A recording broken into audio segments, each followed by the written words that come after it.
Video hari ini tentang Manson Family atau sebenarnya lebih ngebahas ke Charles Manson, pemimpin dari Manson Family. Dan ini adalah kasus yang sangat besar. Aku percaya kalau sebagian besar dari kalian pasti udah tahu mengenai kasus ini, tapi aku tetap pengen ngomongin tentang kasus ini. Dan di sini aku nggak akan terlalu ngebahas tentang hal-hal terkait para korban, kayak latar belakang mereka, kemudian hasil dari proses penyelidikan di kasus mereka kayak gimana. Aku lebih ngebahas ke Manson family-nya. Karena menurutku, Manson family pun tertangkap bukan karena hasil dari penyelidikan polisi, mereka tertangkap karena salah satu dari anggota mereka yang membocorkan hal ini. Jadi, hasil penyelidikan polisi di kasus-kasus yang Manson family lakukan sama sekali nggak berkontribusi dalam penangkapan mereka. Jadi nanti entah kapan, jangan ditunggu, jangan diharap. Entah kapan nanti pokoknya bakalan ada video lain mengenai para korban dari Manson family, gimana latar belakang mereka, kemudian proses penyelidikan polisi di kasus-kasus tersebut kayak gimana. Nanti, entah kapan, jangan ditunggu-tunggu karena untuk saat ini aku masih muak banget sama kasus ini. Kemudian sebelum memasuki kasusnya, aku informasiin kalau aku sambil bikin gelang manik-manik pas aku ngomongin tentang kasus ini, jadi aku harap kalian sama sekali nggak terganggu dengan apa yang aku lakukan.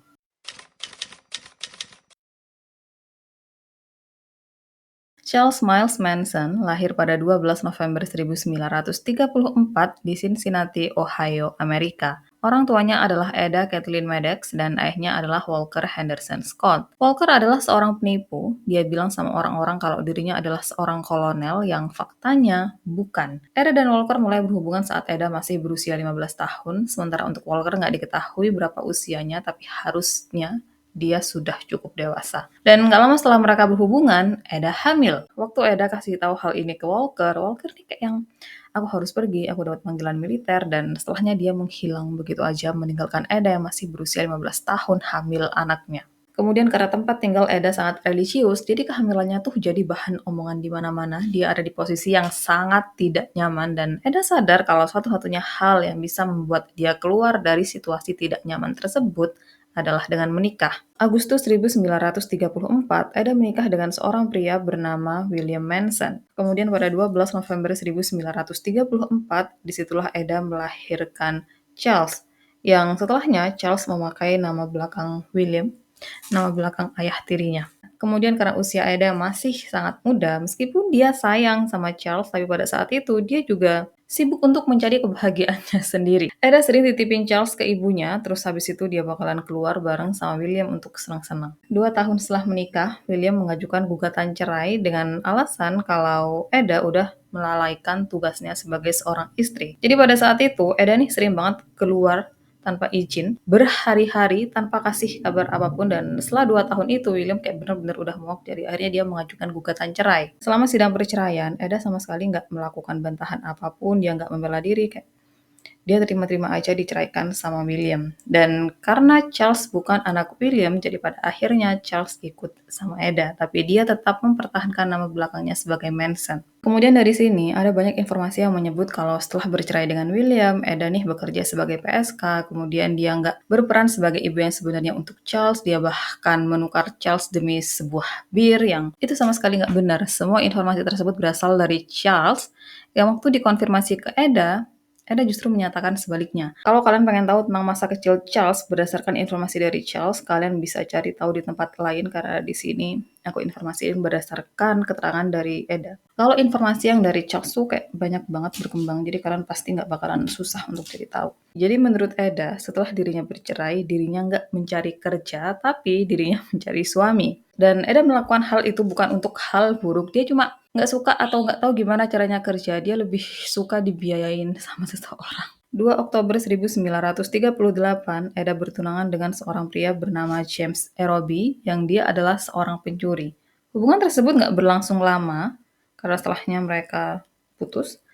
Tapi, akibat dari hubungan tersebut, Eda ketularan sifatnya James untuk melakukan pencurian. Bahkan, Eda melakukan pencurian dengan senjata api. Yang karena hal tersebut, dia dijatuhi hukuman penjara selama 5 tahun. Selama ibunya di penjara, Charles pada akhirnya dirawat oleh beberapa kerabatnya secara bergantian. Sebelum akhirnya dia menetap di kediaman salah satu pamannya, yang lokasi rumahnya deket sama penjara tempat ibunya ditahan. Jadi keluarga Eda, mereka nih kayak memastikan kalau Charles tetap bisa berhubungan dan bertemu dengan ibunya. Kemudian dari sekian banyak kerabatnya, salah satu paman Charles yang tinggal di pegunungan Kentucky adalah paman kesayangan Charles. Dia hidup menyendiri, menjauh dari banyak orang, dan punya pemikiran berbeda mengenai kehidupan yang pemikiran si paman ini cocok sama Charles. Jadi dia adalah orang yang berpikir kayak, ngapain sih sekolah? Nggak penting, buang-buang uang, buang-buang waktu, guru-guru bakalan cuci otakmu, buat kamu dikendalikan ke orang lain, kamu bakalan dituntut untuk mengikuti cara hidup orang lain, dan semacamnya. Sementara untuk paman yang kemudian merawat Charles sampai kebebasan Eda, dia nih cukup keras.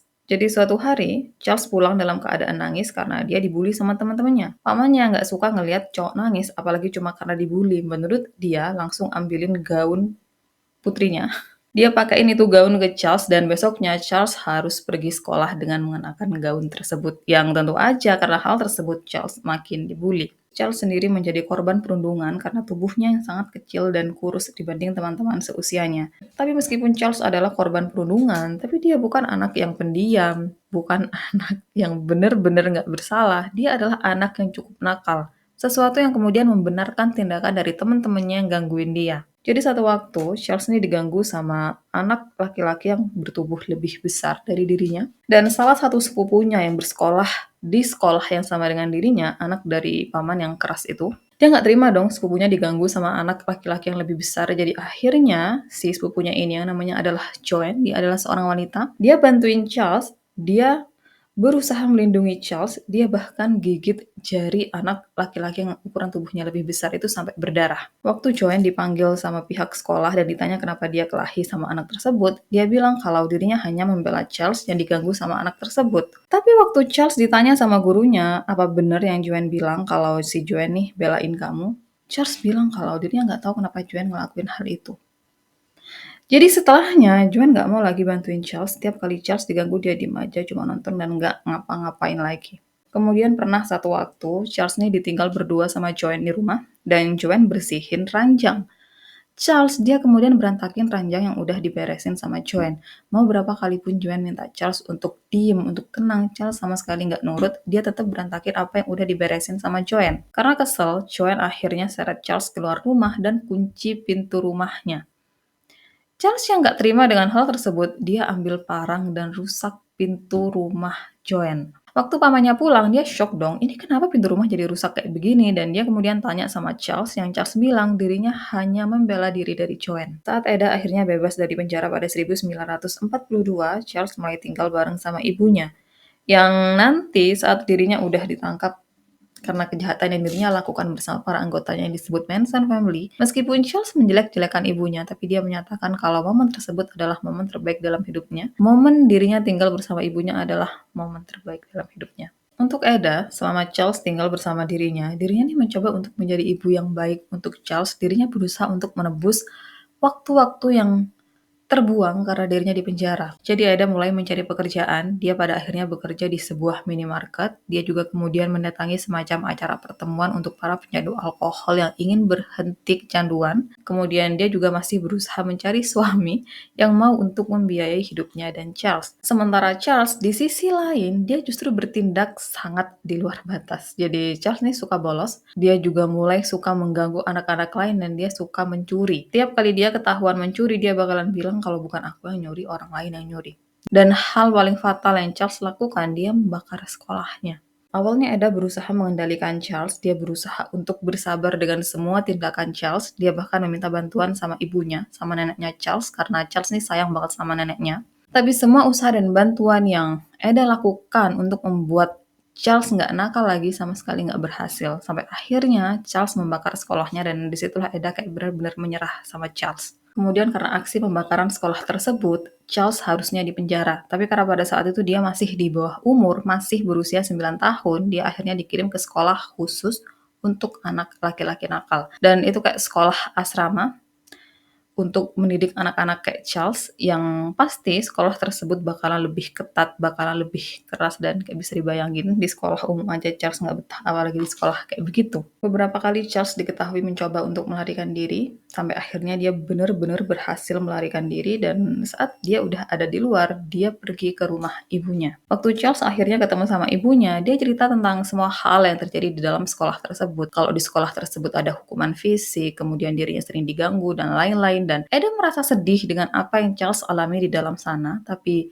dirinya merasa bahwa pendidikan di tempat tersebut akan membuat Charles lebih baik. Jadi pada akhirnya Eda mengantarkan Charles untuk kembali ke sekolah tersebut. Dan di sini menurut Charles, dirinya nih merasa terbuang, merasa diabaikan, merasa nggak diinginkan. Jadi selalu ada dua sisi dalam sebuah kisah yang nggak semua orang bakalan ngerti tentang apa yang kita lakukan dan nggak semua apa yang kita pahami memang seperti itu kenyataannya. Kemudian sejak saat itu, Charles mulai sering keluar masuk sekolah khusus yang berbeda-beda karena dia yang sering kabur dari sekolah-sekolah sebelumnya. Jadi tiap kali dia kabur, dia nih pasti bakalan lakuin kejahatan, terus ketangkep, terus dimasukin ke sekolah khusus lagi. Untuk kejahatan yang Charles lakuin pasti nggak jauh-jauh dari mencuri, menipu, dan hal-hal semacam itu. Dan tiap kali dia ketangkap, dia bakalan dimasukin ke sekolah khusus yang berbeda dari sekolah khusus sebelumnya. Jadi makanya dia sering keluar masuk sekolah khusus yang berbeda-beda. Dan di salah satu sekolah khusus yang Charles masuki, menurut dia, selama ada di sana dirinya nih sering dipukulin dan dirinya diperkosa sama sesama siswa laki-laki. Saat Charles berusia 19 tahun, dia akhirnya keluar dari sekolah khusus anak-anak nakal, dan di usia tersebut, dia nih kayak seolah-olah mencoba untuk menata hidupnya. Dia pada akhirnya tinggal sama neneknya karena ibunya udah nikah dan dirinya kayak kurang cocok sama ayah tirinya yang adalah seorang pemabuk. Kemudian di momen itu, Charles juga mulai bekerja di arena pacuan kuda lokal sebagai petugas kebersihan. Charles suka sama pekerjaannya, tapi dia tetap melakukan pencurian. 13 Januari 1955, saat Charles berusia 20 tahun, dia menikah dengan seorang wanita bernama Rosalie Jane Willis yang biasa dipanggil Rose. Beberapa bulan setelahnya, Rose dinyatakan hamil. Menggunakan mobil curian, Charles membawa Rose ke California untuk ketemu sama Eda. Charles nih kayak pengen nunjukin sama ibunya kalau dia udah menata hidupnya, dirinya udah memiliki istri dan bentar lagi bakalan jadi ayah. Selama perjalanan ini, Charles sama Rose mampir ke LA. Mereka senang-senang selama beberapa waktu di sana sebelum akhirnya melanjutkan perjalanan ke California.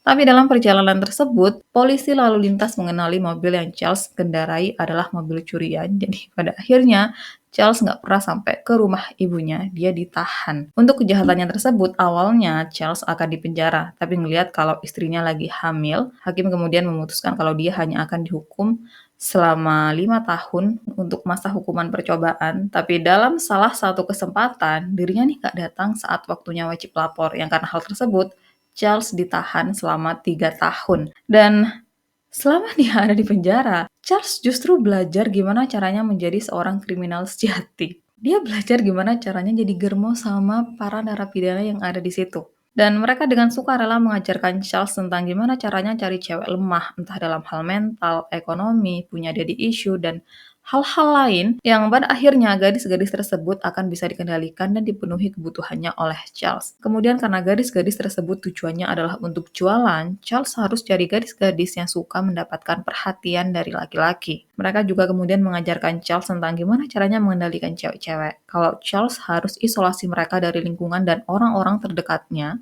buat mereka patuh, entah dengan cinta atau ketakutan, jangan terlalu bebasin dan kekang mereka, buat mereka mengetahui kalau kamu adalah bosnya. Selama waktu ini, Eda, Rose, dan putra mereka yaitu Charles Junior selalu mengunjungi Charles di penjara. Selama 1 tahun itu, Rose tinggal bareng sama Eda, tapi setelah beberapa waktu dia memutuskan untuk pindah ke tempat lain, dia mau tinggal lebih mandiri, tapi dia pada akhirnya bertemu dengan laki-laki lain dan pada akhirnya menceraikan Charles. 12 April 1957 adalah sidang pembebasan bersyarat Charles, yang kemungkinan besar dia pasti akan bebas karena selama di penjara dia nggak pernah bikin ulah. Tapi 12 hari sebelum sidang pembebasan bersyaratnya dimulai, dia justru melarikan diri dari penjara dan mencuri mobil. Ya karena hal tersebut, setelahnya dia akan tertangkap. Sidang pembebasan bersyaratnya menyatakan kalau Charles nggak bisa dibebaskan. Dan pada September 1958, Charles akhirnya bebas, di mana setelahnya dia langsung mempraktekkan ilmunya sebagai seorang germo. Dia menjadikan 2 anak di bawah umur sebagai pekerjanya, dan saat salah satu ayah dari 2 anak tersebut mengetahui apa yang terjadi, dia langsung melaporkan Charles ke polisi dan lagi-lagi Charles ditahan. Karena hal tersebut, Charles kemudian belajar kalau dirinya harus benar-benar memastikan kalau orang yang akan dia jadikan PSK nggak memiliki hubungan dekat dengan keluarganya, dan kalaupun dirinya sangat menginginkan gadis tersebut dan gadis tersebut sangat dekat dengan keluarganya, dirinya harus menghancurkan hubungan antara gadis tersebut dengan keluarganya lebih dulu. Kemudian ke depannya, Charles bakalan makin sering keluar masuk penjara, entah karena pemalsuan cek, pencurian mobil, penipuan sebagai germo, dan selama waktu dirinya keluar masuk penjara ini, pada 1959 dia menikah dengan seorang wanita bernama Candy Steven. Dan hubungan mereka sendiri cukup unik.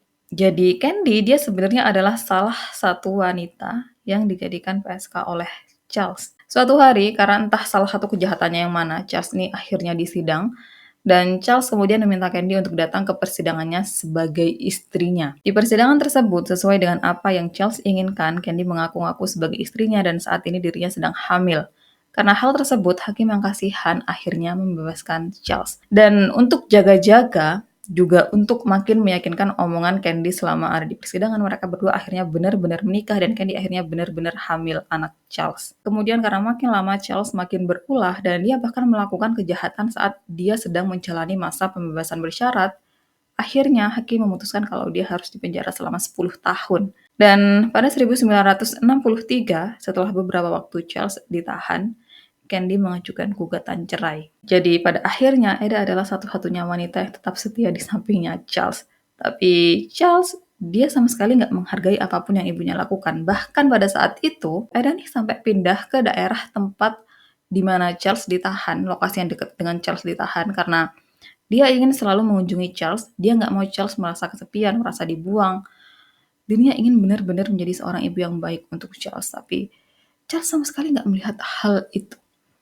Dia selalu minta uang sama ibunya. Kemudian suatu waktu, Charles nih minta uang untuk dia bisa beli gitar, tapi ibunya bilang kalau keuangan pada saat itu menipis, jadi dirinya nggak bisa kasih uang untuk beliin Charles gitar. Beberapa waktu setelahnya, Eda mengunjungi Charles dengan membawa seorang bayi perempuan yang dia kemudian bilang sama Charles kalau bayi tersebut adalah adiknya Charles, dirinya baru aja mengadopsi bayi tersebut. Charles kemudian tanya sama ibunya tentang berapa biaya yang ibunya keluarkan untuk mengadopsi bayi tersebut. Dan waktu ibunya menyebut nominal yang jauh lebih tinggi dibanding harga gitar yang Charles inginkan, di situ Charles benar-benar marah, dia ngamuk kayak, emang aku lebih berharga daripada anaknya orang. Dan karena hal tersebut, tiap kali Eda mengunjungi Charles, dia nggak pernah membawa putri adopsinya lagi. Kemudian selama di penjara tersebut, Charles lagi-lagi dia belajar untuk makin mengasah kemampuan kriminalnya dari para penjahat profesional yang ada di sana. Di momen ini, Charles mulai tertarik sama Scientology, ide tentang kepositifan, melihat segala hal melalui sisi positif, dan dia bahkan mengambil kelas power positivity di penjara.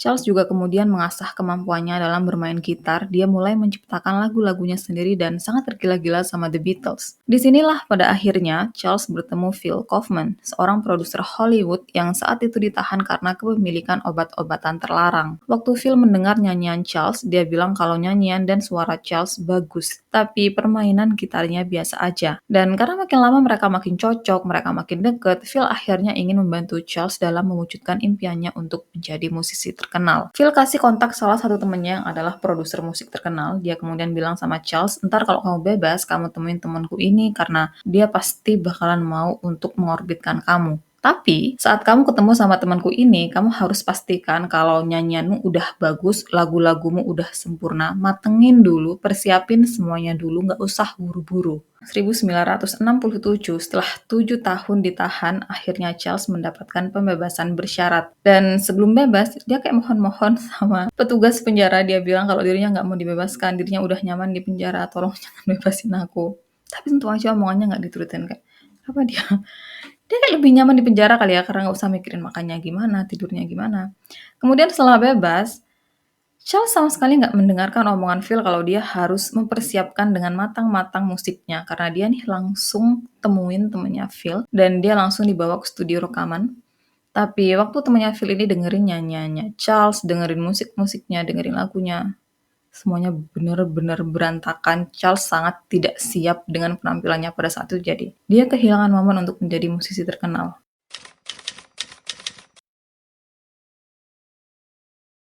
Saat Charles bebas pada 1967, keadaan di luar penjara udah berbeda dengan gimana saat dirinya masuk pada 1959.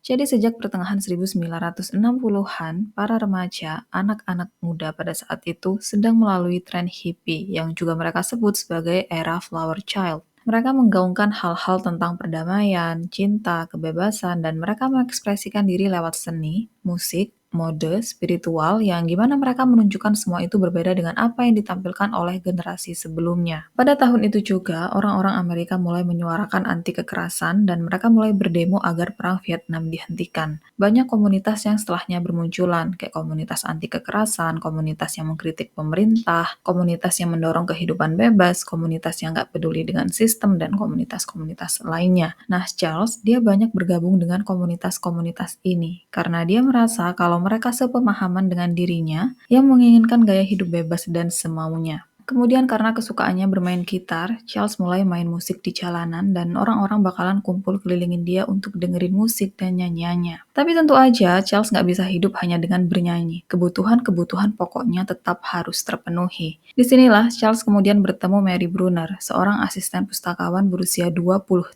tahun yang berasal dari Wisconsin. Saat Mary pindah ke California, tujuannya adalah untuk mendapatkan kehidupan yang lebih baik, lebih sukses, juga tentu aja untuk menemukan kebahagiaan. Untuk Charles yang memang dilatih gimana caranya mendapatkan dan mengendalikan seseorang demi keuntungan pribadinya, mudah untuk dia pada akhirnya menjerat Mary. Jadi Mary adalah seorang pendatang, dia nggak punya teman, nggak punya tempat tinggal, dan sosok yang sangat pemalu. Charles kemudian bersikap sangat meratukan Mary, dia memuji Mary sebagai wanita tercantik yang pernah dirinya temui, memuji Mary sebagai sosok yang dirinya idam-idamkan, pokoknya dia perlakukan Mary dengan cara yang belum pernah Mary terima sebelumnya dari orang lain. Dan setelahnya, Charles bawa Mary untuk tinggal di tempatnya, yang pada akhirnya peran Mary adalah untuk membayar biaya hidup Charles. Dan apakah Charles berhenti hanya dengan Mary? Jawabannya tentu aja enggak. Charles banyak membawa wanita ke dalam tempat tinggalnya bersama Mary, yang selain wanita-wanita tersebut dia pakai, dia juga menjadikan wanita-wanita tersebut sebagai PSK, sebagai pekerjanya. Mary, awalnya dia tersinggung dengan sikap Charles tersebut karena dia merasa kalau dirinya adalah satu-satunya untuk Charles, kalau hubungan mereka adalah sepasang kekasih, tapi entah gimana pada akhirnya Mary menerima semua hal itu. Untuk orang-orang yang saat itu bertemu dengan Charles, mereka semua menyatakan kalau Charles adalah sosok yang penuh karisma, membuat mereka sangat merasa istimewa, membuat mereka merasa sangat penting, dan mereka merasa kalau Charles adalah sosok panutan. Kemudian dengan apa yang Charles lakukan pada saat itu, dia nih mulai memiliki banyak pengikut, dan para pengikutnya mulai mencari orang-orang lain untuk menjadi pengikutnya Charles juga. Mereka menyatakan kalau Charles adalah sosok yang sangat berkarisma, sangat mengagumkan, dan lain-lain. Pada akhirnya, Charles dan pengikut-pengikutnya ini membentuk komunitas mereka sendiri, dan disitulah akhirnya tercipta Manson Family. Kemudian seperti yang aku infokan sebelumnya, kalau selama di penjara, Charles berlatih untuk gimana caranya mengendalikan orang-orang yang membutuhkan sesuatu. Entah membutuhkan tempat tinggal, membutuhkan kesenangan, membutuhkan dukungan emosional, dan orang-orang Manson Family adalah orang-orang yang seperti itu. Kebanyakan dari mereka adalah remaja yang melarikan diri dari rumah, nggak punya tempat tinggal, nggak punya kerjaan, anak-anak yang nggak ingin melakukan apapun kecuali senang-senang, dan Charles bisa memberikan semua ini ke mereka. Kemudian di era itu, hal-hal terkait guru spiritual naik daun, dan Charles menjadikan dirinya sebagai guru spiritual. Dia mulai berkhotbah bahasanya di pinggir jalan, ngomongin tentang afterlife, ngomongin tentang Scientology, kepercayaan-kepercayaan hidup yang pada saat itu anak-anak muda gaungkan, yang entah gimana untuk selanjutnya dia benar-benar diakui sebagai guru spiritual dan mulai menyamakan dirinya dengan Yesus. Kemudian meskipun kebanyakan anggota Manson Family adalah wanita yang kemudian Charles pakai sendiri atau kadang dia perdagangkan entah untuk dapat uang, tapi beberapa dari mereka juga kemudian Charles pakai untuk menarik anggota laki-laki. Jadi, para anggota laki-laki yang kemudian bergabung dengan Charles kebanyakan adalah mereka-mereka yang ingin berhubungan seks dengan para anggota Manson Family yang berjenis kelamin perempuan.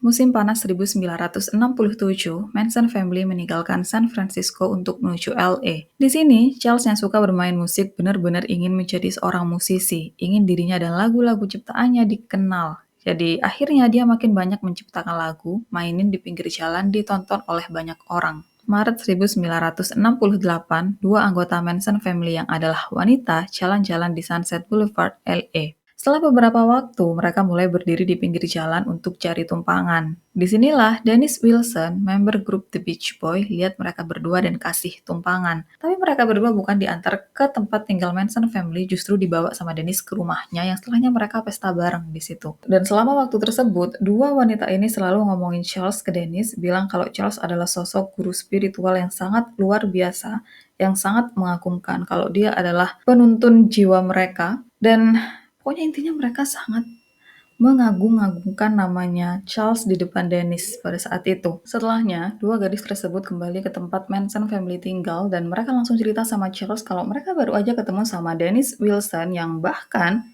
Dennis ajak mereka ke rumahnya dan mereka adain pesta bareng di sana.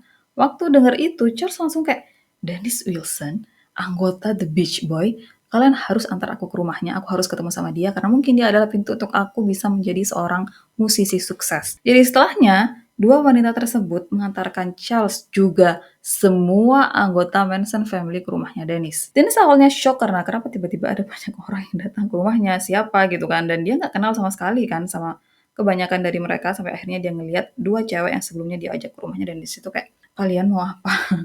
Dan Charles, dia kemudian entah gimana dia mengetahui tentang masa kecil Dennis yang buruk dan dia menyentuh hal tersebut dari diri Dennis yang kemudian membuat Dennis kayak merasa dia memiliki koneksi khusus dengan Charles.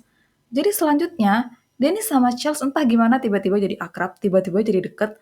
Omongan mereka tuh bener-bener nyambung yang kayak seolah-olah mereka adalah temen dari lama. Dan sejak saat itu, Manson family ini dengan tiba-tiba tinggal di rumahnya Dennis, mereka nggak pernah kembali ke tempat mereka sebelumnya. Dan dia sama sekali nggak keberatan dengan semua itu. Dia nggak keberatan kalau dirinya harus menampung seluruh anggota Manson family. Dia nggak keberatan kalau dirinya harus memenuhi kebutuhan pokok mereka, entah makanan, minuman, pakaian. Dan bahkan dirinya juga memenuhi kebutuhan mereka dalam berpesta, yang mereka nggak pernah berhenti melakukan pesta. Mereka selalu minum, mereka selalu pakai obat-obatan terlarang. Mereka melakukan semua hal yang mereka inginkan di rumah Dennis dan Dennis sama sekali nggak keberatan dengan semua itu. Bahkan mereka juga mulai menggunakan barang-barang pribadinya Dennis dan Dennis nggak keberatan sama sekali. Mereka bukan cuma sekedar memakai sebenarnya, tapi mereka juga merusak. Banyak mobil-mobilnya Dennis yang kemudian mereka rusak, mereka dengan sengaja tabrakan dan Dennis sama sekali nggak keberatan. Entah gimana.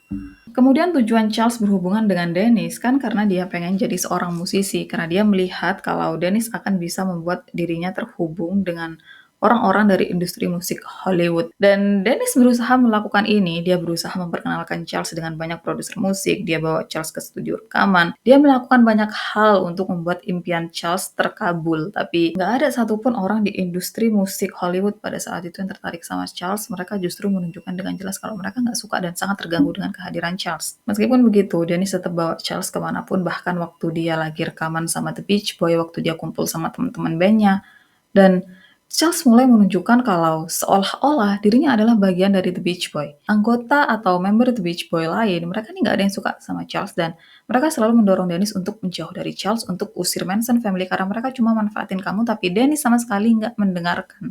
Saking nggak sukanya member The Beach Boys sama Charles, mereka bahkan menyewa detektif untuk menelusuri latar belakang Charles tuh kayak gimana. Dan waktu mereka melihat kalau ternyata Charles adalah mantan narapidana, mereka merasa kalau dengan ini Dennis pasti bakalan tinggalin Charles.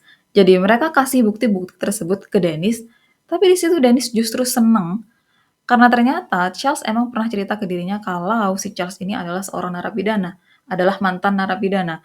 Tapi waktu itu Dennis sama sekali nggak percaya karena dirinya pikir Charles cuma bercanda, dia cuma pengen terlihat keren makanya ngomong kayak gitu. Tapi waktu temen-temennya kasih tunjuk ke dirinya kalau ternyata Charles memang adalah seorang mantan narapidana, dia seneng di situ karena Charles jujur tentang semua hal. Nggak ada sama sekali yang ditutupi dan dia memang adalah sosok yang benar-benar panutan. Coba. Gimana caranya Charles mencuci otak seorang pria dewasa yang bukan seorang sembarangan?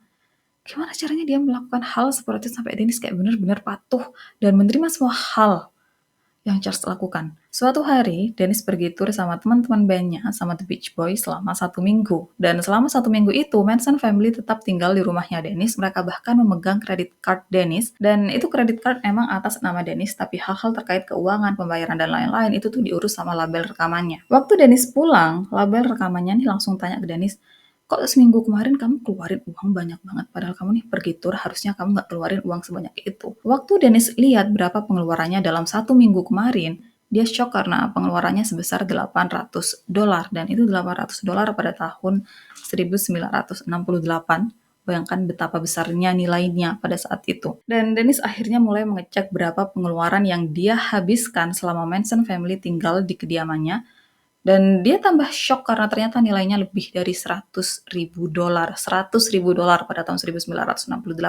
Dan di situ pada akhirnya Dennis kayak terbuka matanya, dia nggak mau lagi menampung Manson family, dia nggak mau lagi menjadi sarang untuk Manson family. Kemudian entah karena takut atau nggak enak, Dennis nggak bisa secara terbuka bilang sama Manson family untuk meninggalkan rumahnya. Dia nggak bisa melakukan hal itu, jadi yang bisa dia lakukan adalah dia membereskan beberapa barang yang ada di rumahnya tersebut dan dia pindah ke apartemen yang lebih kecil, apartemen yang cuma punya satu ruangan karena dia kayak pengen bener-bener cuma tinggal sendirian, dia nggak pengen diganggu sama siapapun. Dan kebetulan rumah itu sebenarnya bukan rumah pribadi Dennis, itu adalah rumah yang dia sewa dan masa sewanya akan segera habis. Jadi Dennis berpikir daripada dirinya repot-repot ngusir mereka yang nantinya mungkin mereka akan menuntut dirinya untuk memberikan mereka tempat tinggal lagi, mending dirinya langsung keluar, tiba-tiba memutus hubungan di antara mereka. Dan nantinya saat masa sewa rumah tersebut udah habis, biar pihak yang mengelola rumah tersebut yang kemudian mengusir mereka pergi. Dan benar aja beberapa minggu kemudian masa sewa rumah tersebut habis, jadi pihak pengelola rumah meminta Manson family untuk pergi dari rumah tersebut. Tapi sebelum mereka pergi, kayak seolah-olah mereka nggak ingin kehilangan kesempatan apapun, mereka mengambil barang-barang berharga yang Dennis nggak bawa di rumah tersebut. Kayak coba, benar-benar nggak tahu diri.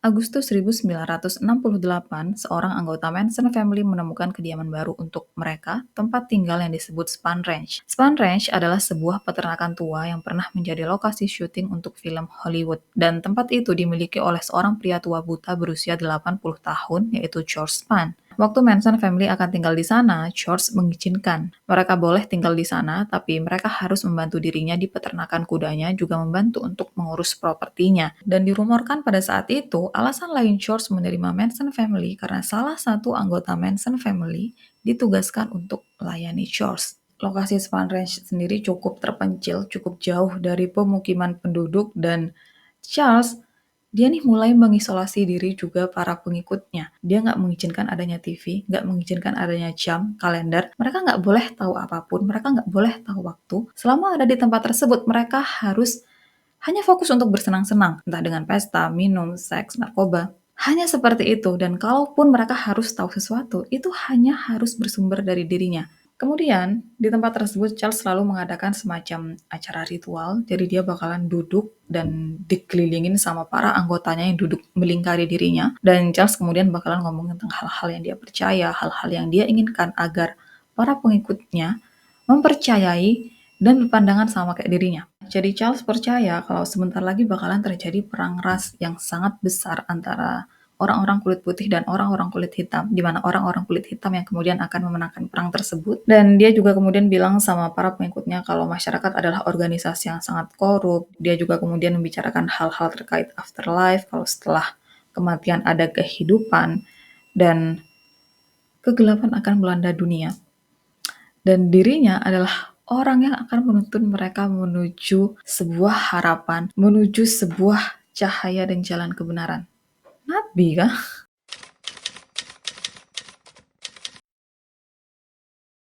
Salah satu pengikut Charles, yaitu Charles Denton Watson Jr. atau yang lebih dikenal sebagai Tex, berprofesi sebagai pengedar obat-obatan terlarang. 1 Juli 1969, dia membeli banyak obat-obatan terlarang dari pengedar di LA bernama Bernard Crowe. Masalahnya pada saat itu, uang yang Tex miliki nggak cukup untuk membeli obat-obatan yang dia inginkan. Tex kemudian bilang sama Bernard kalau dia bakalan ambil obatnya dulu, terus nanti dirinya bakalan balik untuk melunasi pembayaran. Tapi Bernard tentu aja nggak bodoh. Dia bilang sama Tex, kalau aku nggak percaya sama kamu, apa jaminannya kalau kamu bakalan balik? Tex yang pada saat itu datang bersama pacarnya, kemudian bilang sama Bernard, aku taruh pacarku di sini, dia adalah jaminanku, aku pasti bakalan balik.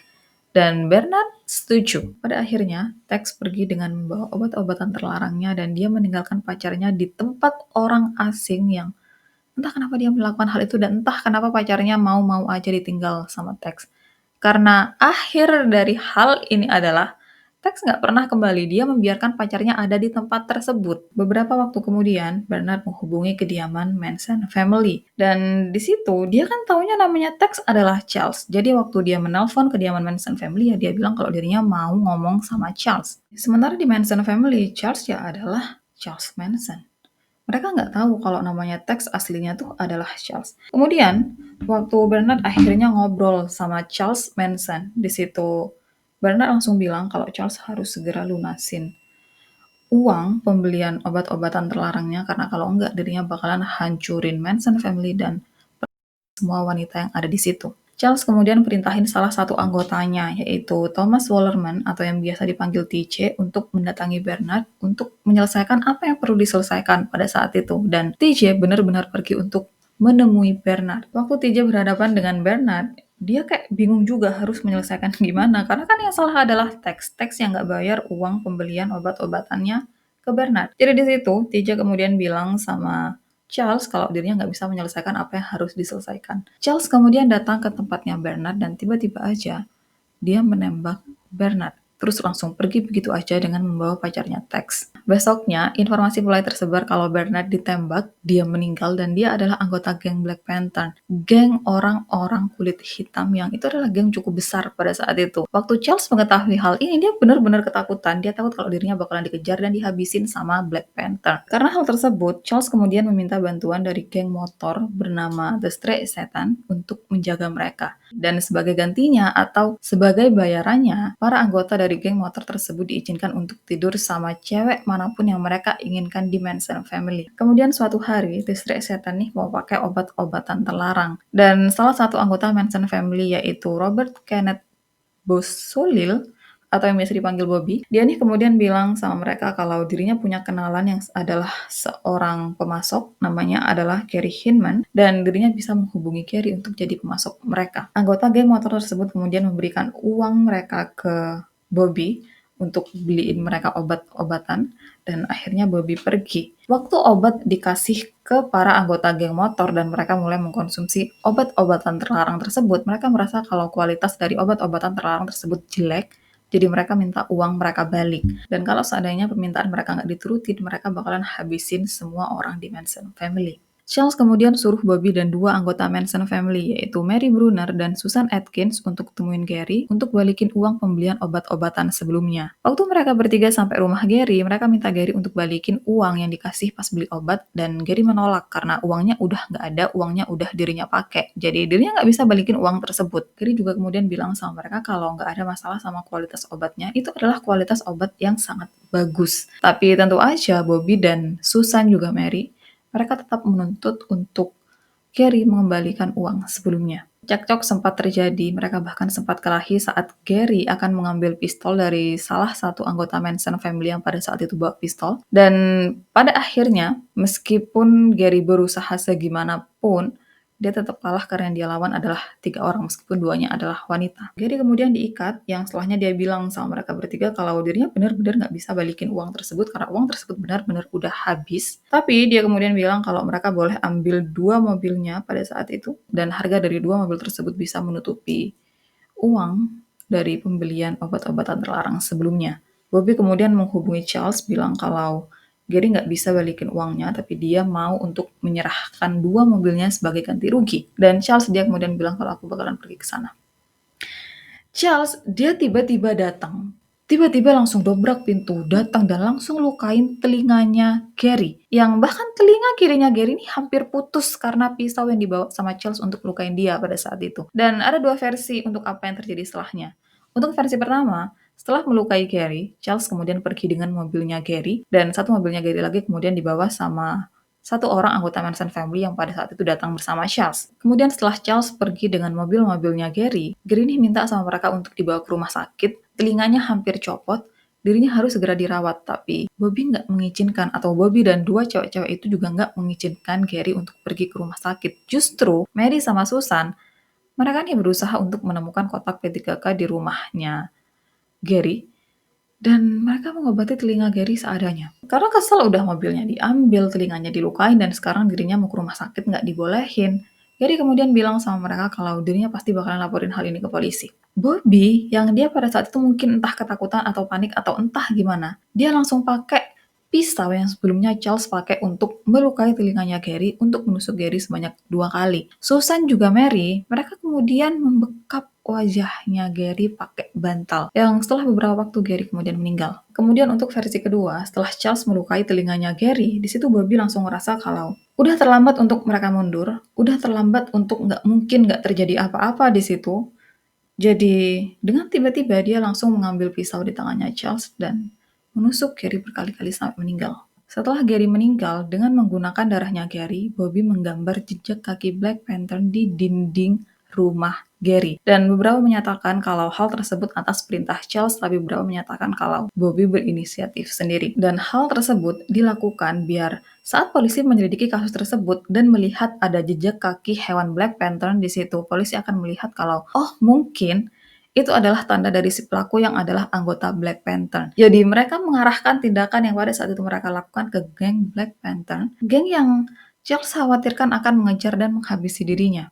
Tapi nggak lama setelah kematian Gary, Bobby yang berkendara dengan mobilnya Gary ditangkap sama polisi. Setelah Bobby ditangkap, para anggota Manson family mulai berpikir tentang gimana caranya mereka membebaskan Bobby. Dan disitulah mereka mulai berpikir untuk melakukan copycat killer. Jadi mereka mulai berpikir untuk melakukan kejahatan yang sama kayak Bobby, menghabisi nyawa seseorang, dan mereka kemudian akan membuat TKP di kejahatan yang akan mereka lakukan sama dengan keadaan TKP di tempat Gary meninggal. Mereka juga kemudian akan menghabisi dan membuat keadaan korban sama dengan gimana saat Gary meninggal, yang saat polisi menyelidiki kasus yang akan mereka lakukan itu, kemudian mereka akan melihat kesamaan dengan kasusnya Gary, yang di situ pada akhirnya polisi akan berpikir kalau kasusnya Gary dengan kasus yang akan mereka lakukan pelakunya adalah orang yang sama, bukan Bobby, dan Bobby akan segera bebas. Itu yang mereka pikirkan pada saat itu. Dan Charles kemudian mulai berpikir tentang siapa orang yang akan dia jadikan korban, orang yang akan membuat Bobby bebas. Dan disitulah dia terfikirkan Terry Melcher. Terry Melcher adalah seorang produser musik terkenal dan Charles mengenal Terry melalui Dennis. Selama beberapa waktu, Charles mencoba untuk mendekati Terry, berharap dia akan menerima karyanya, dan satu hari, Terry benar-benar memberikan waktunya untuk mendengarkan musik juga nyanyian Charles. Tapi penampilan Charles di mata Terry sama sekali nggak ada yang istimewa. Dia nggak melihat sesuatu yang bisa menjual dari Charles. Jadi pada akhirnya dia menolak Charles. Dan selama beberapa waktu, Charles ini masih mencoba untuk menghubungi Terry, tapi Terry benar-benar menolak karena hal ini Charles sakit hati. Makanya dia kemudian menargetkan Terry untuk menjadi korban demi kebebasan Bobby.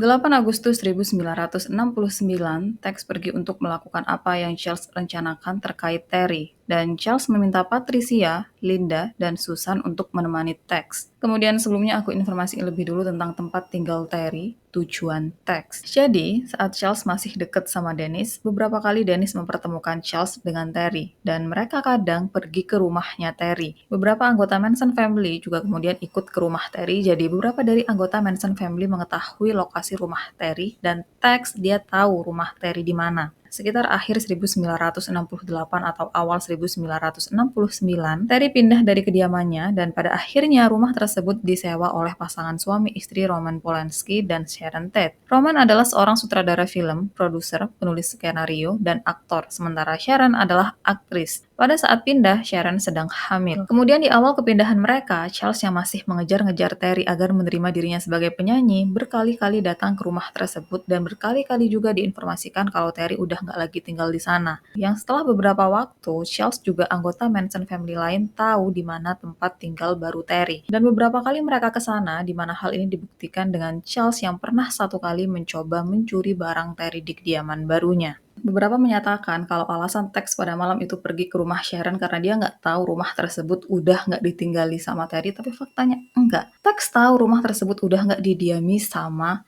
Terry. Jadi kenapa dia kemudian pergi ke rumah tersebut padahal dia udah jelas-jelas tahu rumah tersebut nggak didiami sama Terry? Dan Tex nggak bisa jawab ini. Tex menyatakan kalau sebelum dirinya pergi, dirinya nih pakai obat-obatan terlarang, dan saat keadaannya kayak udah kayak bener-bener bisa diajak ngomong diskusi yang serius sama polisi, Teks ditanya benar-benar, "Apa kamu tahu rumah tersebut udah nggak didiami sama Terry?" Dan Teks jawab, "Iya." Dia ditanya lagi, "Apakah kamu tahu kalau rumah tersebut didiami sama Sharon Tate dan suaminya?" Dia jawab, "Tahu." "Terus kenapa kamu pergi ke rumah tersebut?" Teks nggak bisa jawab.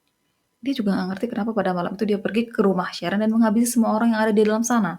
Kemudian saat Tex pergi, dia membawa tali, pisau, dan pakaian ganti. Charles juga kemudian memberikan pistol ke Tex yang dia bilang, pakai ini cuma di momen-momen tertentu yang kalau kamu udah bener-bener kepepet.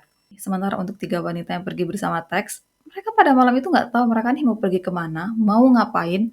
Mereka pergi karena disuruh sama Charles, jadi ya udah mereka pergi aja. Dan sebelum mereka berempat pergi, Charles bilang sama tiga wanita yang ikut sama Tex untuk ikutin dan turutin apapun perintah dari Tex. Kemudian waktu mereka bertiga akhirnya sampai di kediaman Sharon, Tex turun lebih dulu untuk memutus aliran listrik di kediaman Sharon, terus dia balik lagi ke mobil, bilang sama tiga gadis yang ada di dalam mobil untuk ikutin dirinya, dan dia juga bilang kalau dirinya akan menghabisi semua orang yang ada di dalam rumah. Di mana tiga wanita tersebut sama sekali nggak takut, sama sekali nggak berusaha untuk menghentikan Tex, sama sekali nggak melakukan apapun untuk menghentikan apapun yang akan Tex lakukan. Kemudian di sini aku akan informasikan lebih dulu tentang siapa-siapa aja korbannya Tex pada malam itu, siapa-siapa aja yang ada di kediaman Sharon pada malam itu. Yang pertama, di dalam rumah ada Sharon Tate, pemilik rumah, seorang artis yang sedang hamil 8,5 bulan. Kemudian ada JC Brink, seorang penata rambut selebriti terkenal dan teman dekat Sharon. Kemudian yang ketiga ada Abigail Folger, pewaris Folger Cafe. Yang keempat ada Wojciech Frykowski, teman Abigail dan Sharon. Yang kelima ada William Gerritsen, penjaga rumah. Dan yang keenam ada Stephen Perrin, remaja berusia 18 tahun yang adalah teman Frykowski dan William. Pada malam itu, Stephen datang untuk mengunjungi William yang tinggal di guest house kediaman Sharon. Dan lokasi guest house sendiri agak jauh dari kediaman utama. Roman Polanski malam itu ada di London untuk urusan pekerjaan, jadi dia nggak menjadi korban atas apapun yang terjadi di kediamannya. Kemudian pada malam itu, Sharon dan teman-temannya mengadakan semacam pesta kecil-kecilan tanpa mereka sadari itu adalah kuburan mereka. Balik ke teks dan tiga wanita yang mengikuti dirinya, jadi korban pertama mereka adalah Stephen, yang pada saat itu bahkan udah ada di mobilnya dan dia siap-siap untuk pulang. Kemudian setelah menghabisi Stephen, mereka masuk ke kediaman Sharon dan menghabisi semua orang yang ada di sana dengan Sharon yang menjadi korban terakhir. Setelahnya, Tex memerintahkan mereka untuk menulis sesuatu di dinding dan menggunakan darah Sharon tertulislah kata-kata pig dan dead to pigs. Tubuh mereka semua ditemukan keesokan harinya oleh salah satu ART tetangga, dan waktu polisi datang memeriksa kediaman Sharon, William yang tinggal di guest house, dia dalam keadaan yang baik-baik aja dan polisi tentu aja langsung curiga kalau mungkin dia adalah pelakunya. William sempat dicurigai, dia sempat ditangkap, dia sempat ditahan, dia sempat diperiksa, tapi akhirnya terbukti kalau dia sama sekali nggak ada hubungannya dengan apa yang terjadi di kediaman utama. Dan William juga kemudian menyatakan kalau pada malam itu dirinya sama sekali nggak mendengar apapun. Dia nggak tahu apapun yang terjadi di kediaman utama. Nantinya saat para pelaku ditangkap, mereka menyatakan kalau pada malam itu, Tex memang memerintahkan para gadis-gadis yang ikut dirinya untuk memeriksa guest house apakah ada orang di dalam sana, dan Patricia adalah orang yang kemudian pergi untuk memeriksa guest house. Tapi dia nih kayak udah bener-bener kecapean karena bantuin Tex habisin banyak orang pada malam itu dan tangannya juga kesakitan karena habis nusuk Abigail. Jadi dia kayak cuma pura-pura memeriksa terus bilang sama Tex kalau nggak ada siapapun di dalam guest house. Dan aku kayak yang udah aku bilang di awal tadi kalau aku nggak akan terlalu ngebahas tentang gimana para korban meninggal, gimana proses penyelidikan dan lain-lain. Aku nggak akan terlalu ngebahas itu nggak di video ini. Ada nanti video lain tapi entah kapan aku bikinnya karena aku masih kayak capek banget aku sama kasus ini.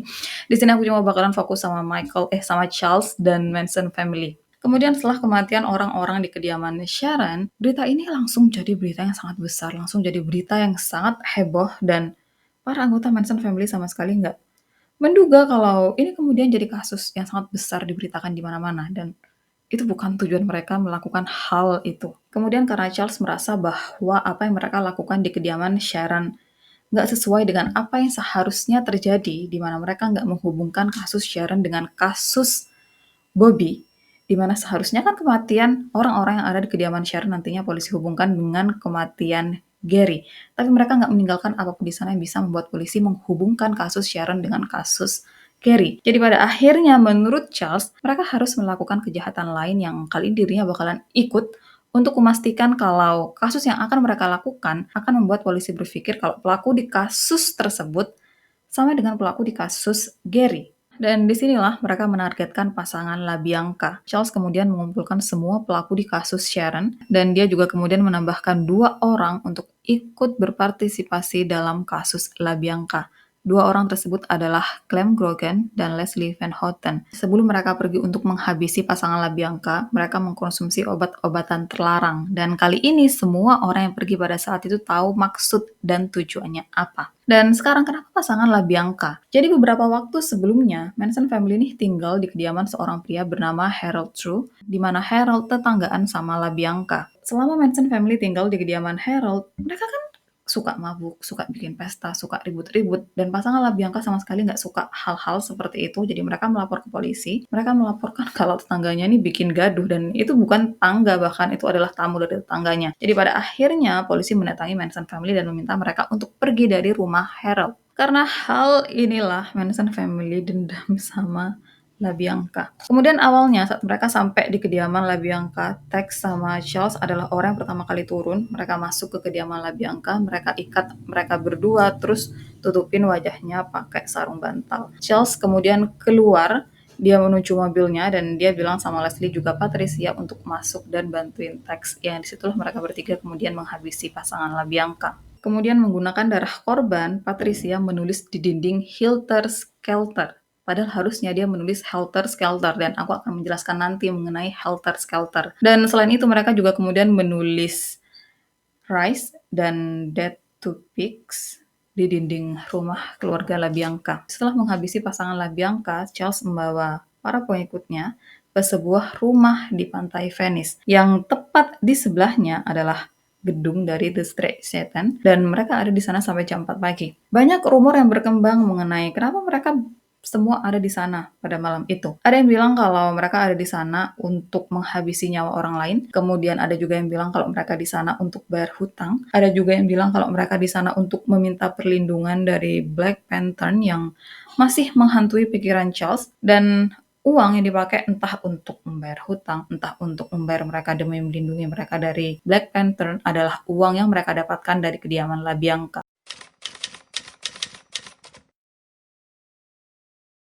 16 Agustus 1969, 26 anggota Manson family ditangkap oleh polisi dengan tuduhan melakukan pencurian mobil. Tapi setelahnya mereka langsung dibebaskan karena surat perintah penahanan atas mereka semua tertera kalau mereka akan ditangkap pada tanggal 13 Agustus. Sementara mereka ditahan pada 16 Agustus. Jadi karena kesalahan tanggal tersebut mereka akhirnya dibebaskan. Selain itu, polisi juga nggak melihat hal-hal yang mencurigakan. Mereka juga nggak terbukti melakukan pencurian. Jadi pada akhirnya mereka dibebaskan. Saat mereka kembali ke Spahn Ranch, peternakan tempat mereka tinggal, ada seorang pekerja bernama Donald Shea, dan dia adalah seorang pemeran pengganti di Hollywood, juga suka membantu untuk hal-hal terkait pekerjaan di peternakan. Selama waktu itu, Donald diketahui kurang suka sama Manson family. Dia melihat kalau mereka mengambil keuntungan dari George, dari pemilik peternakan, dan dia juga berkali-kali diketahui meminta George untuk mengusir Manson family. Dan pada akhirnya Donald menjadi salah satu korban dari Manson family dengan beberapa alasan. Yang pertama, Manson family curiga kalau Donald yang melaporkan mereka ke polisi atas tuduhan pencurian mobil. Yang kedua, Manson family curiga kalau Donald mengetahui perbuatan mereka terkait Ted LaBianca dan akan melaporkan mereka ke polisi. Yang ketiga, Donald juga bekerja di industri film dan Charles curiga dia akan mengancam karir yang dia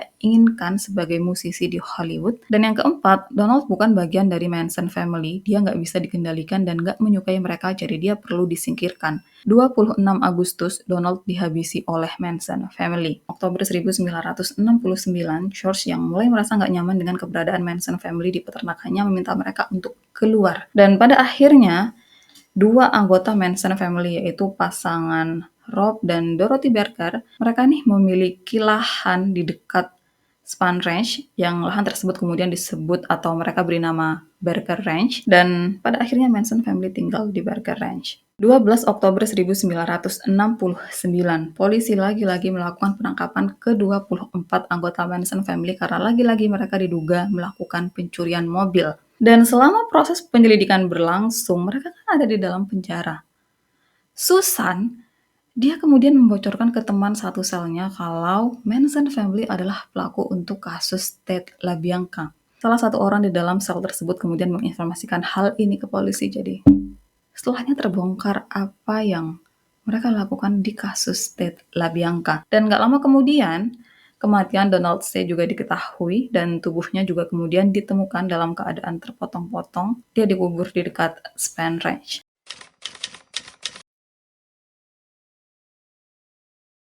Desember 1969, 4 bulan setelah kasus Ted LaBianca, Charles dan 6 pengikutnya yaitu Tex, Patricia, Leslie, Susan, Clem, dan Linda didakwa atas pembunuhan Ted dan LaBianca. Sementara Bruce M. Davis didakwa atas kematian Donald C. Selama waktu ini, Susan adalah sumber utama polisi. Dia dengan mudah menjelaskan semuanya, siapa aja pelakunya, gimana mereka menghabisi korban-korbannya, siapa yang kasih perintah, senjata yang dipakai apa, semuanya Susan informasikan dengan lancar. Saat persidangan Charles digelar, Charles menyatakan bahwa dia akan berperan sebagai pengacara untuk dirinya sendiri, tapi pengajuan ini ditolak. Kemudian kasus ini kan sangat besar, semua orang ingin tahu, semua media ingin meliput, dan saat media ngelihat gimana sosok Charles, mereka kayak shock. Karena gimana bisa pria bertubuh kurus, kecil bisa mengendalikan semuanya. Untuk Charles, dia terlihat sangat menikmati momen di mana dirinya menjadi spotlight. Dan entah gimana, Charles menjadi simbol revolusi dan memiliki banyak pendukung. Kelompok militan radikal dari pemuda kulit putih Amerika yang terbentuk sebagai tanggapan atas Perang Vietnam dan menyebut diri mereka sebagai Weathermen, mereka menyebut kalau para korban adalah babi dan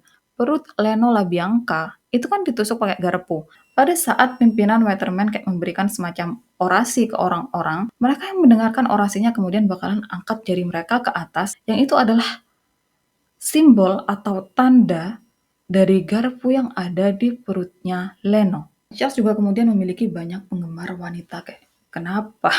Apa bagusnya? Apa yang mereka lihat dari Charles pada saat itu? Selama waktu ini juga, Charles nih masih memikirkan tentang musiknya. Dia berpikir dengan publisitas luar biasa atas dirinya, kalau dirinya mengeluarkan musik-musiknya, mengeluarkan album berisi lagu-lagunya, hal itu akan membuat lagunya menjadi bestseller. Jadi dia kemudian menghubungi Dennis Wilson, karena kan dulu Charles sama Dennis nih kayak sering bikin rekaman musik, dia kemudian bilang sama Dennis untuk keluarin lagu-lagu yang pernah mereka rekam bareng karena itu pasti bakalan booming. Dennis kemudian bilang sama Charles kalau semua file atau hal-hal yang ada hubungannya sama Charles itu tuh udah disita sama polisi, jadi dirinya nggak memiliki sampel lagu Charles lagi. Charles kemudian menghubungi Phil Kaufman, sutradara yang dia temuin di penjara. Ingat kalian? Nah, ternyata Charles sama Phil nih tetap berhubungan, bahkan Phil selama beberapa waktu menjadi bagian dari Manson family. Dan meskipun dia nggak jadi bagian dari Manson family lagi, entah karena alasan apa, hubungan Charles sama Phil tetap deket. Sama Phil, Charles bilang untuk tolong dong dapetin lagu-laguku, kamu harus keluarin lagu-laguku, jadiin itu album, karena pasti bakalan booming. Orang-orang sekarang banyak ngomongin aku, banyak pengen tahu hal-hal terkait aku, jadi albumku pasti bakalan booming. Phil menuruti keinginan Charles. Menggunakan uang pribadinya, dia mengeluarkan sekitar 2.000 keping piringan hitam berisi lagu-lagunya Charles. Dan album tersebut, ya, di album Charles tersebut ada 13 karya Charles yang berhasil Phil kumpulkan, dan foto pada cover album tersebut adalah foto wajah Charles saat dia ditangkap. Kemudian album Charles tersebut hanya laku 300 keping, jadi nggak laku, itu rugi. Dan waktu Phil kasih tahu hal ini ke Charles, Charles justru bilang kalau Phil pasti udah tipu dirinya, nggak mungkin. Albumnya cuma laku 300 keping, nggak mungkin. Apalagi pada saat itu dirinya nih banyak diomongin di mana-mana, nggak mungkin cuma 300. Dia bahkan mulai bilang kalau Phil menipu dirinya, kalau Phil nilep uangnya. Charles kemudian meminta sama beberapa Manson family yang masih setia sama dirinya untuk datang ke rumah Phil untuk minta uang penjualan albumnya. Kayak bisa dibayangin, udah Phil yang ngeluarin uang demi keluarin itu album, terus hasilnya rugi, dan sekarang dia diminta untuk kasih uang ke Charles, uang hasil penjualan album tersebut yang astaga Charles, coba. Kemudian, dakwaan dan tuntutan dengan mudah diarahkan ke para anggota Manson family yang ditangkap bersama Charles, tapi sangat sulit untuk membuat Charles bersalah bahkan untuk satu dakwaan yang diarahkan ke dirinya. Alasannya, karena Charles nggak pernah benar-benar ada di TKP pada saat pembunuhan terjadi, terutama di kasus Tate, dia nggak ada di sana. Mau bilang Charles yang suruh mereka lakuin itu juga sulit, karena selain nggak ada bukti yang menunjukkan kalau dia yang memerintahkan mereka, pernyataan para terdakwa lain juga menyatakan kalau Charles nggak pernah dengan jelas menyatakan mereka harus menghabisi para korban. Yang dia bilang, turutin apapun yang Tex bilang dan pergi ke rumah Terry. Di kasus LaBianca juga, Charles nggak terbukti habisin mereka teks yang melakukan hampir semua pembunuhan itu. Selain itu, jaksa juga kesulitan untuk menemukan motif di kasus ini. Dan disinilah akhirnya muncul helter-skelter. Jadi, helter-skelter adalah istilah yang Charles gambarkan untuk perang rasial besar-besaran antara kulit hitam dan kulit putih. Charles sangat percaya kalau perang ini akan terjadi karena meningkatnya ketegangan antar ras pada saat itu. Kemudian, Charles kan percaya kalau helter-skelter atau perang besar antar ras akan terjadi. Nah, dia kemudian memerintahkan anggota Manson family untuk kayak semacam membangun tempat persembunyian yang disebut The Hole, lubang. Jadi saat helter-skelter terjadi, Manson family akan bersembunyi di The Hole. Dan saat perang selesai, di mana pemenangnya adalah kulit hitam, barulah dirinya akan keluar dan menjadi pemimpin para orang kulit hitam yang nggak tahu apapun, kata Charles. Jadi kan zaman dulu entah pendidikan, pekerjaan, orang-orang kulit hitam tinggal di keadaan yang kurang menguntungkan. Dan Charles melihat kalau mereka nih nggak bisa apapun, nggak bisa melakukan apa yang orang-orang kulit putih bisa lakukan, karena itulah dirinya akan menjadi pemimpin mereka. Charles percaya kalau helter-skelter akan dipicu oleh serangkaian peristiwa yang menurut dia, pengikutnya harus melakukan tindak kekerasan untuk memicu rangkaian helter-skelter. Dan ingat gimana kasus yang dibuat Manson family diarahkan ke Black Panther? Mereka percaya kalau mengarahkan kasus tersebut ke orang-orang kulit hitam adalah pemicu awal untuk perang ras. Dan istilah helter-skelter sendiri terinspirasi dari salah satu judul lagu The Beatles, band favorit Charles, yang juga berjudul Helter Skelter. Charles percaya bahwa lagu tersebut mengandung pesan tersembunyi tentang revolusi dan perubahan sosial. Dia percaya kalau perang rasial ini akan memusnahkan masyarakat yang ada dan memungkinkan keluarga Manson untuk membangun masyarakat baru berdasarkan prinsip-prinsip yang diajarkan. Di hadapan juri, Helter Skelter inilah yang kemudian dipakai untuk membuat Charles bersalah kalau semua hal di Manson family berjalan sesuai keinginan, kehendak, dan perintahnya. Untuk makin menguatkan posisinya, jaksa mengarahkan kasus ini ke ritual setan, menyebut bahwa Manson family adalah sekte aliran sesat, di mana mereka bisa mengorbankan siapapun demi tujuan spiritual mereka. Dan jaksa sama sekali nggak menyinggung kasus Gary, korban pertama Manson family. Jaksa tahu kalau seandainya dia bawa nama Gary, juri akan tahu kalau akar kasus ini adalah obat-obatan terlarang. Dan hal ini akan membuat usahanya untuk membuat Charles sebagai pemimpin sekte aliran sesat, omongannya tentang helter-skelter bakalan sia-sia.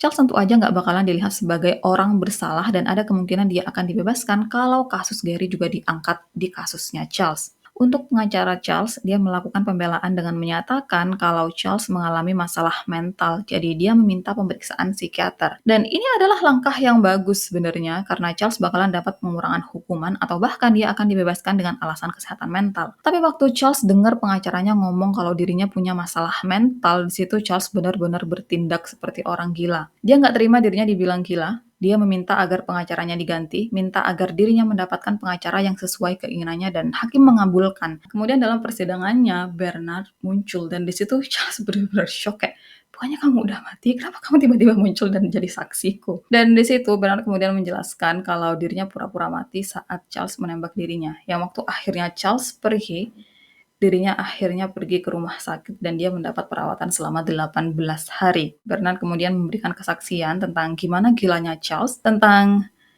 gimana Charles bisa melakukan pembunuhan untuk mendapatkan apapun yang dia inginkan? Selama persidangan itu, Charles juga selalu memberikan tontonan untuk publik. Dia melakukan banyak hal yang membuat dirinya jadi pemberitaan meskipun dalam pandangan mengganggu. Jadi selama persidangan, dia bakalan menatap tajam para juri buat mereka nggak nyaman yang kemudian oleh media dikatakan bahwa tindakan Charles menunjukkan dia sangat agresif, mengintimidasi juga aneh. Susan, Patricia, dan Leslie, mereka dengan jelas masih menunjukkan dukungannya untuk Charles meskipun mereka bertiga sama-sama didakwa untuk kasus yang sama. Kadang, Susan, Patricia, dan Leslie, mereka nih bakalan berjalan dengan bergandengan tangan terus teriak-teriak, nyanyi-nyanyi demi mendukung Charles. Dan di ruang sidang, kalau Charles suruh para pengikutnya untuk duduk, mereka semua bakalan langsung duduk. Kalau dia suruh para pengikutnya untuk berdiri, mereka semua bakalan langsung berdiri. Kayak mereka bakalan lakuin apapun yang Charles perintahkan. Di satu momen, Charles mengukir dahinya dengan bentuk X, yang menurut dia itu adalah simbol pengucilan dirinya di masyarakat. Simbol ini sendiri nantinya diganti menjadi swastika, dan para pengikutnya mengikuti tindakan Charles. Apa yang kemudian Charles lakukan dan tunjukkan, hal ini makin membuktikan dominasi Charles. Orang-orang yang sempat mikir kalau nggak mungkin pria kurus kecil bisa mengendalikan orang banyak yang beberapa bahkan pendidikannya lebih tinggi dari Charles, tubuhnya lebih besar dari Charles. Setelah melihat semua itu, mereka yakin kalau Charles emang mengendalikan mereka semua kalau dia jago banget memanipulasi orang. Anggota Manson family, beberapa ada yang pergi, tapi beberapa ada yang masih tinggal dan tetap mendukung Charles. Yang mereka semua selalu datang ke persidangan untuk mendukung Charles, dan karena tindakan mereka cukup mengganggu selama persidangan berlangsung, hakim akhirnya memerintahkan kalau Manson family nggak boleh lagi memasuki ruang sidang. Meskipun begitu, mereka tetap datang ke gedung pengadilan untuk mendukung Charles. 1971 sampai 1972, persidangan untuk Charles dan para anggota Manson family selesai, di mana mereka semua kecuali Linda dijatuhi hukuman penjara seumur hidup. Linda dibebaskan atas segala tuduhan karena dia bertindak sebagai saksi kunci dalam kasus ini. Dia yang kemudian menginformasikan semua hal-hal terkait Manson family, sesuatu yang pada akhirnya membuat Charles dinyatakan bersalah. Awalnya, Susan memang dianggap sebagai saksi kunci, tapi polisi kemudian menilai bahwa kesaksiannya kurang cukup kuat untuk membuat Charles dilihat bersalah, makanya mereka beralih ke Linda. Dipercaya, Linda bisa terlepas dari semua hal itu karena latar belakang keluarganya yang sangat kaya. Jadi, Linda pada akhirnya bisa memiliki pengacara yang sangat bagus dan dia diarahkan sebagai saksi di kasus ini. Sebagai gantinya, dia dilepaskan dari semua tuntutan. Kemudian setelah kasus ini selesai, Linda kayak tiba-tiba hilang begitu aja. Dia juga diketahui mengganti namanya dan sembunyi tentu aja. Dan beberapa kali dia sempat melakukan wawancara, tapi tiap kali dia melakukan wawancara dengan media, dia selalu menutup wajahnya. Setelahnya, para terpidana berkali-kali mengajukan banding tapi ditolak. Mereka juga berkali-kali melakukan wawancara dengan media, memberikan informasi sesuai versi mereka. Untuk Charles, sampai akhir hidupnya dia menyatakan kalau dirinya sama sekali nggak terlibat dengan kasus Ted LaBianca. Dia nggak tahu menahu mengenai hal itu, tapi nggak ada satupun yang percaya dengan klaimnya. Kemudian Susan, dia meninggal di penjara pada 24 September 2009 karena kanker. Dia meninggal di usia 61 tahun. Charles, dia meninggal di penjara pada 19 November 2017 saat dia berusia 83 tahun. Patricia, Tex, dan Bruce, mereka masih menjalani masa tahanan mereka. Clem, dia dibebaskan pada 1985 setelah menjalani masa hukuman selama 16 tahun. Leslie, dia dibebaskan pada tahun 2023 setelah menjalani masa hukuman selama 53 tahun. Kemudian jaksa di kasus ini yaitu Vincent Bugliosi, dia menerbitkan buku berjudul Helter Skelter pada 1974 yang isinya mengenai rincian kasus Manson Family. Buku ini sendiri terjual sampai 7 juta kopi di seluruh dunia dan dianggap sebagai salah satu buku kejahatan paling berpengaruh. Dan ini adalah akhir untuk kasus Manson Family. Makasih udah nonton videoku sampai akhir. Kita ketemu di video-video lainnya.